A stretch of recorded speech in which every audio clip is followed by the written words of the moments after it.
Салам достор. Германияда жаңы жыл Вайнахтын болуп атат. Азыркы учурда көрүп атасыңар, артымда турганда бүт бары.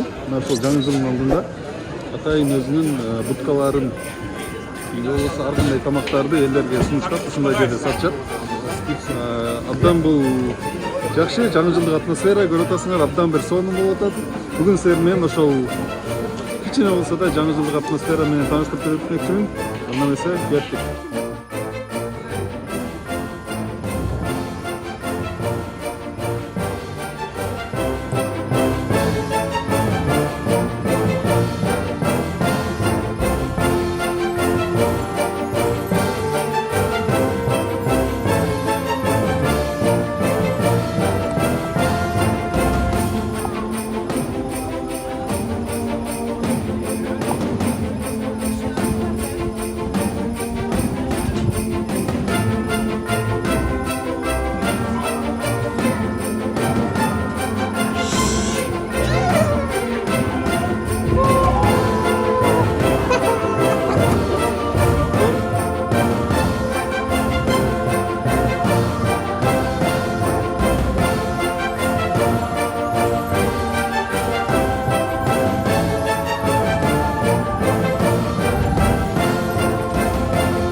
Dostlar, onun bari peçenyeden savungan değil.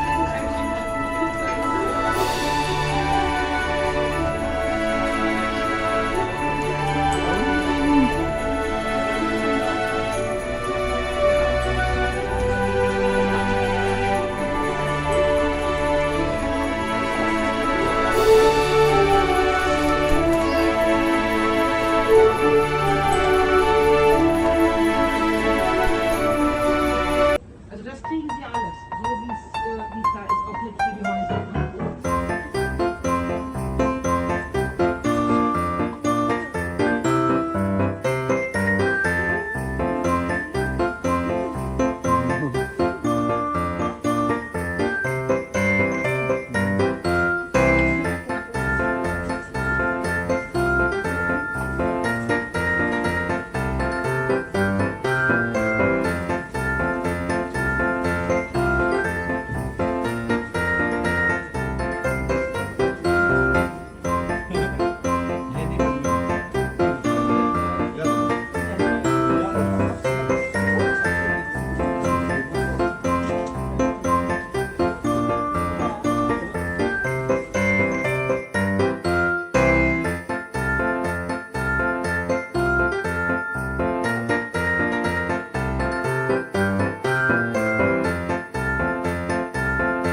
Görüşürüz.